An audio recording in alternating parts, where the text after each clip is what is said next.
In Bangalore, Tarikere Congress MLA Srinivas has confirmed that senior leaders including Siddaramaiah, D.K. Shivakumar and former minister have left for Delhi ahead of the swearing-in ceremony scheduled 2 days from now. He suggested that the visit is likely to finalize the cabinet list.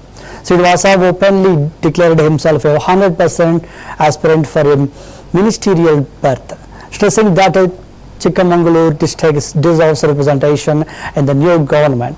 He further dedicated that there could be 3 deputy chief ministers representing SC, OBC and Lingayat communities to ensure inclusivity. The MLA emphasized that balanced representation across communities would strengthen the Congress and help secure more seats in the future. His remarks highlight the intense lobbying and expectations surrounding cabinet formation as D.K. Shivakumar prepares to take oath as Karnataka's new chief minister.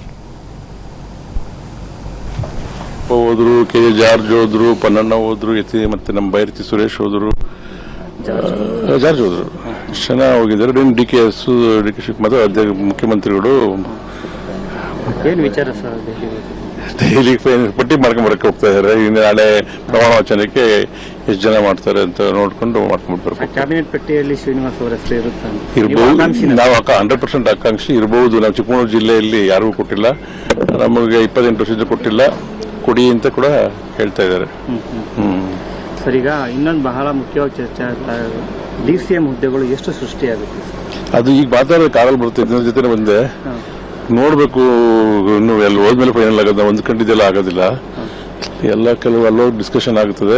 ನಾನು ಕೇಳಿದೆ, ಈಗ ಕುತ್ಕೊಂಡು ಜೊತೆಲೇ ಬಂದ್ವಲ್ಲ, ಕೇಳಿದೆ. ಅವಾಗ ಇನ್ನೂ ಎಷ್ಟು ನಿಮ್ಮ ಒಂದು ಅಂದಾಜಲ್ಲಿ ಒಂದು 2-3 ಆಗ್ಬೋದಾ ಸರ್?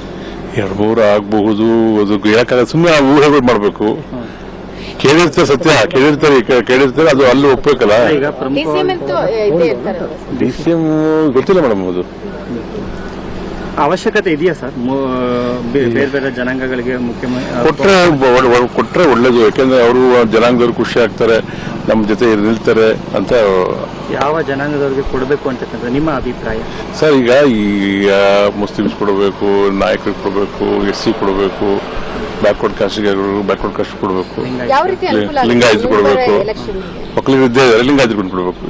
ಸರ್, ಮುಂದೆ ಬರೋ ಎಲೆಕ್ಷನ್ಗೆ ಅನುಕೂಲ ಆಗುತ್ತೆ ಅಂತನಾ ಅಥವಾ ಇಲ್ಲ, ಮುಂದೆ ಎಲೆಕ್ಷನ್ಗೆ ಅನುಕೂಲ ಆಗುತ್ತೆ ಅಂತ. ಈಗ ಕಾಂಬಿನೇಷನ್ ಸಿದ್ದರಾಮಯ್ಯ ಇರೋದ್ರಿಂದ ಯಾವುದೇ ಗೊಂದಲಗಳೇ ಸೃಷ್ಟಿಯಾಗಿಲ್ಲ. ಬೇರೆ ಎಲ್ಲಾ ಸಂದರ್ಭದಲ್ಲೂ ಗೊಂದಲ ಸೃಷ್ಟಿಯಾಗಿದೆ. ಒಬ್ಬರು ಮುಖ್ಯಮಂತ್ರಿ ಇಳಿಬೇಕಿದ್ರೆ ಗುಂಪುಗಾರಿಕೆ ಅಂತ. ಇವು ಸಿದ್ದರಾಮಯ್ಯ ಯಾವುದೇ ಗೊಂದಲ ಇಲ್ದಲೆ ನಮಗೆ ನಿಜವಾಗ್ಲೂ ಕೂಡ ಮೊದಲಿಗಿಂತ ನಮ್ಮ ಕಾಂಗ್ರೆಸ್ ಯುನೈಟ್ ಆಗಿದೆ, ಸ್ಟ್ರಾಂಗ್ ಆಗಿದೆ. ಇದೇ ಕಾಂಬಿನೇಷನ್ ಹೋದ್ರೆ 100% ನಾವು ಇದಕ್ಕಿಂತ ಜಾಸ್ತಿ ಸೀಟ್ಸ್ ಮುಂದೆ ಬರ್ತೀವಿ. ನಾವು ಅದರ ಡೌಟೇ ಇಲ್ಲ. ಅಲ್ಲ, ನಾನ್ ಬೇಕು ಅಂತ ಹೇಳ್ತಿಲ್ಲ, ಕೊಡಬಹುದು ಅಂತ ಹೇಳ್ತೀನಿ ಅಷ್ಟು. ಇಲ್ಲಿ ನಮ್ದು ಯಾರ್ದು ಫೈನಲ್ ಅಲ್ಲ. ಇಲ್ಲಿ ಸಿದ್ದರಾಮಯ್ಯ ಹೇಳ್ಬಹುದು. ಸಿದ್ದರಾಮಯ್ಯನವರು ರಾಜೀನಾಮೆಯಿಂದ ಆ ಸಮುದಾಯ ಇರೋದು, ಹಿಂದುಳಿದ ವರ್ಗ ಸಮುದಾಯ ಸಾಕಷ್ಟು ನಿರಾಸೆಗೆ ಒಳಗಾದಂಗಿದೆ. ಅಲ್ಲೆಲ್ಲ ಸ್ವಲ್ಪ ಪ್ರಮಾಣದ ಪ್ರತಿಭಟನೆ. ಈಗ ಸಿದ್ದರಾಮಯ್ಯರು ಯಾಕೆಂದ್ರೆ ನಿರಾಸೆ ಆಗಿರೋ ಸತ್ಯ. ಹಿಂದುಳಿದ ವರ್ಗದವರಿಗೆ ಎಲ್ಲ ಮೇಲವರೆಗೂ ಕೂಡ ನೋವಾಗಿದೆ. ಕೆಲವು ಒಂದೊಳ್ಳೆ ಆಡಳಿತ ಕೊಟ್ಟಿದ್ರು, ಅದರಿಂದ. ಬಟ್ ಅವ್ರು ಯಾರು ಹೇಳೋರು ಕೇಳಿದ್ರೆ ನಾವು ಹೈಕಮಾಂಡ್ ಏನ್ ಹೇಳುತ್ತೆ ಅದು ಕೇಳ್ತೀನಿ ಅಂತ ಹೇಳಿ ಹೈಕಮಾಂಡ್ ಹೇಳಿದ ತಕ್ಷಣ ಅವ್ರು ಹೇಳಿದ ಟೈಮ್ಗೆ ರಾಜೀನಾಮೆ ಕೊಟ್ಟಿದ್ದಾರೆ. ಹಂಗಾಗಿ ಅವ್ರ ಮೇಲೆ ತುಂಬಾನೇ ಗೌರವ ಹೈಕಮಾಂಡ್ಗಿದೆ. ಸೊ ಮುಂದೆ ಕೂಡ ನಮ್ಗೆ ಅನುಕೂಲ ಆಗ್ತದೆ.